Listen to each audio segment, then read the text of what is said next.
as Randy alluded to, people are very, very concerned with timelines, and I can tell you from experience that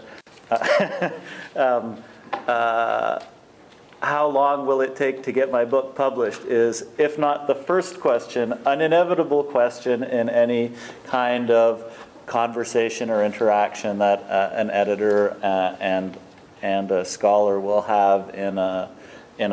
book fair such as the one that's going on at this Congress, other congresses, other meetings, and while that's a concern, and while certainly, as Randy says, it's very important, your publisher should be able to answer that. The answers that are being provided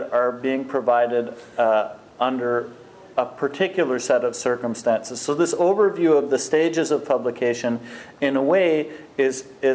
designed to sort of help you get an idea of why the answer to that is not always a set amount of time, and why the answer to that, as the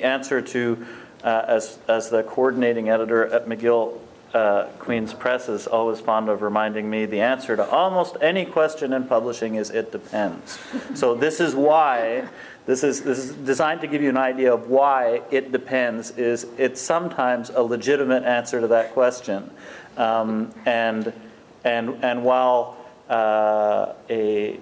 a forthright and honest answer about a particular stage or an overall stage is you can expect that. Recognize that timeline, if you're getting that timeline in a conversation with someone, or you're in your interaction with an editor or a contact at a press, that is always being done. And in fact, one of the portions to that honesty is also an indication of under what circumstances that timeline applies, and you need to recognize also, and your publisher needs to recognize also, because we want to get these books out too, but we want to get a good book out, and so should you. So we're on the same page in that sense, but that